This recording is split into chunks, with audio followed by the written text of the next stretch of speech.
Na última sexta-feira, a Ponte Preta recebeu o Mirassol no Moisés Lucarelli para tentar reencontrar o caminho da vitória na Série B após 3 rodadas sem vencer. No entanto, logo aos 15 minutos, em lance polêmico, a arbitragem marcou o toque de mão de Matheus Silva após bela jogada de Chico Kim. Mesmo após longa revisão no VAR, Bruno Mota Correia seguiu com a marcação e manteve a penalidade. Na cobrança, Zé Roberto deslocou Kaique França e abriu o placar no majestoso. Gol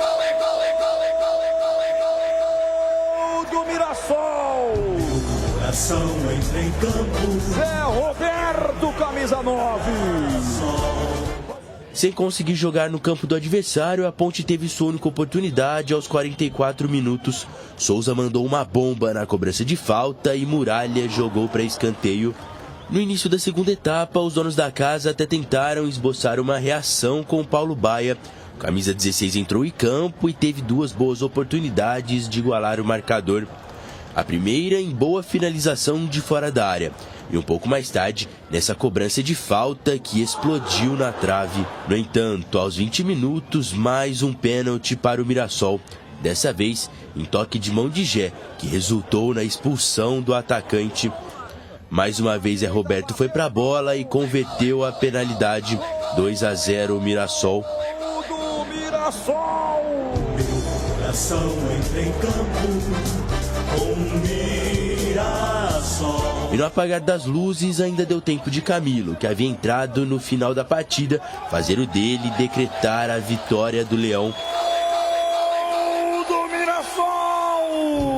Coração entra em campo. Camilo, camisa 20.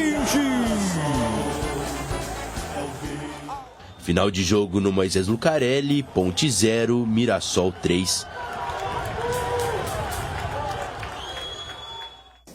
Mais que nada, primeiro, pedir desculpa ao nosso torcedor, que sim, foi uma atuação ruim, uma atuação que nós não poderíamos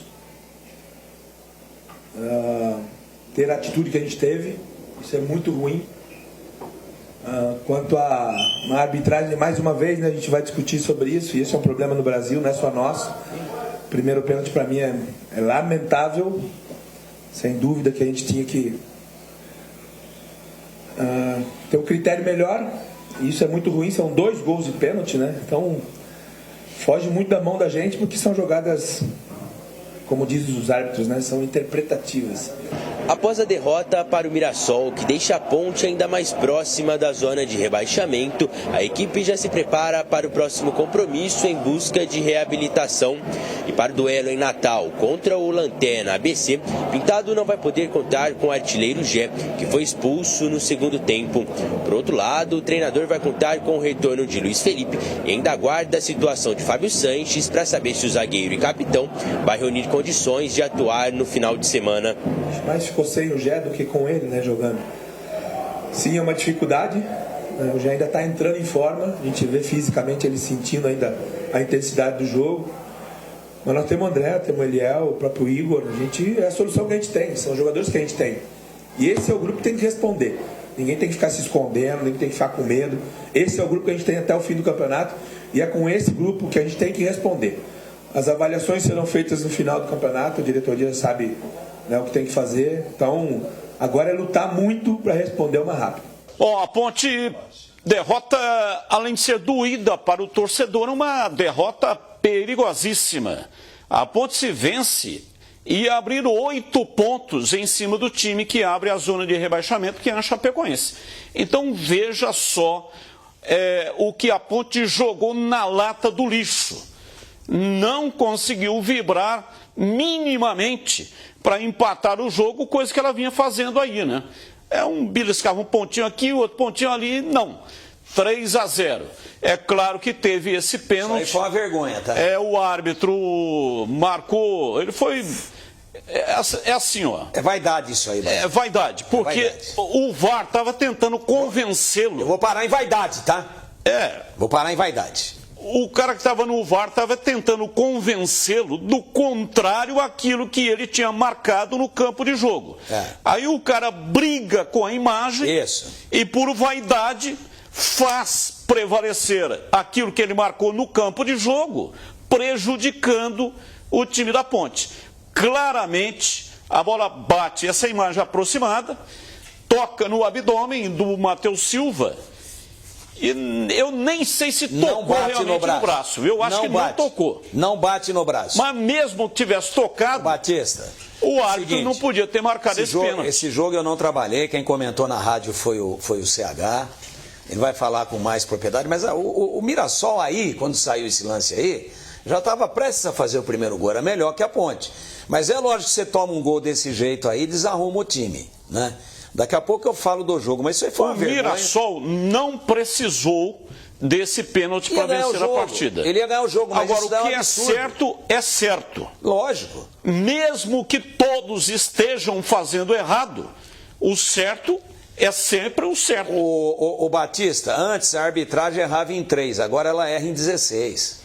Não moralizou, não melhorou. Esse lance, quando o VAR chama, o cara tem que ir lá e falar, moçada, ó, faz assim com a mão, ó, as duas mãos pro alto, fala, ó, assim, ó. E dá a saída, né? Volta lá, dá um bola ao chão lá dentro, cancela. Ele vai lá, isso é vaidade pura do ser humano. A imagem é clara. O pessoal do VAR agiu com correção. Mas o que adianta o VAR? Não é o VAR assinala, ele dá. É o VAR diz que não foi, ele desmarca. Esse ele marcou, o VAR diz que não. Ó, cara, vai dar uma olhada que não foi. Ele vai lá, olha. Demorou 6 minutos, 6 minutos, discutindo e tentando convencer o VAR e a imagem. Espancando a imagem. E aí ele fala, ó, eu é que enxergo, vocês não. Eu é que entendo de futebol, vocês não. Foi lá e ratificou a marcação de campo. Então, CH, vai pra quê?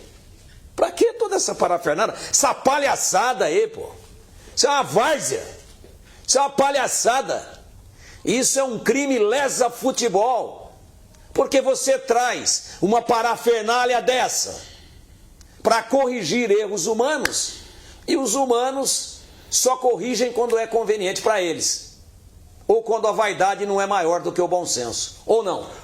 O mais difícil era ele ir até o VAR, e foi. Isso. Para olhar.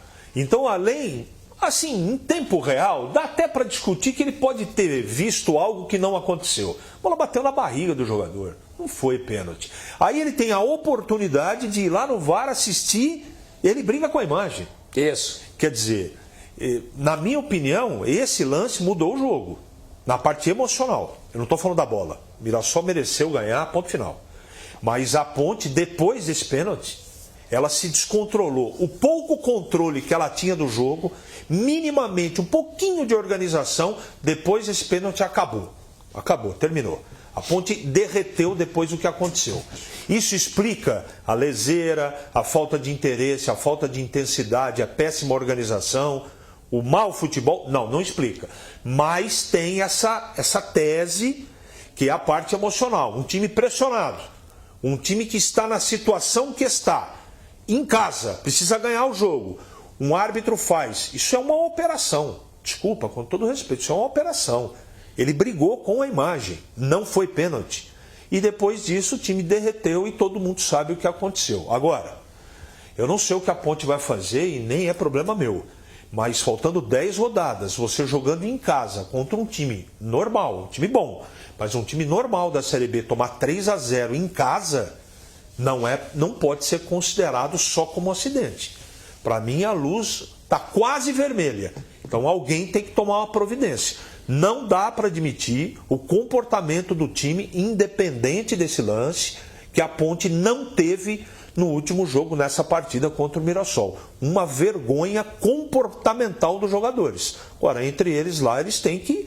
O Gleger falou isso na transmissão e eu quero dizer que eu concordo, cara. Ele disse o seguinte: tudo bem, o Pintado errou, você pode falar um monte de coisa, mas dentro do campo os caras têm que render mais do que eles estão rendendo.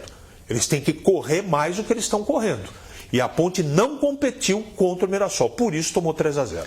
Eu ainda, você falou aí no lance ainda do pênalti, eu fiquei com a impressão que nem no braço bateu. Sabe por que eu não fiquei com a impressão e eu tenho certeza? Porque quando a bola bate no abdômen do Matheus Silva, ela sai Aí, nesse momento, ela sai e ela não muda mais de direção. Ela vai na direção diagonal com relação ao corpo dele. Se ela bate no braço, ela muda de direção, primeiro. E quanto ao jogo, Batista, eu lamento muito dizer o que eu vou dizer aqui agora. Muito. E todo mundo sabe a admiração que eu tenho pelo Pintado. Como profissional, como caráter, como homem, como ser humano. Pintado é eu falei isso quando ele assumiu a Ponte. É uma das poucas reservas de moral que a gente tem dentro do futebol. Um cara muito correto, trabalhador e é bom treinador, senão não estaria nessa estrada há tanto tempo. Só que no futebol, às vezes dá encaixe e às vezes não dá. A sensação que eu tenho é que esse time nas mãos do Pintado não reage mais. A sensação que eu tenho é que não encaixou o discurso dele com os jogadores. A sensação que eu tenho é que os jogadores não assimilam e não entendem aquilo que ele quer dizer. Então é muito triste isso que eu estou dizendo. Porque ou a Ponte toma uma medida de impacto, e mesmo com toda essa admiração que eu tenho pelo Pintado, até para preservá-lo, ou o time não vai ganhar mais nenhum jogo, e tem 9. O time não ganha mais nenhum jogo até o final e será rebaixado 2 ou 3 rodadas antes matematicamente. É lamentável isso que eu estou dizendo, eu sou contra esse tipo de atitude. Mas existem alguns momentos em que você tem que dar uma chacoalhada. É a chamada medida de impacto. E o Pintado está triste. A entrevista do Pintado depois desse 3-0, ela foi melancólica, ela foi depressiva. E eu não consigo ver mais uma possibilidade desse time reagir com o Pintado, lamentavelmente.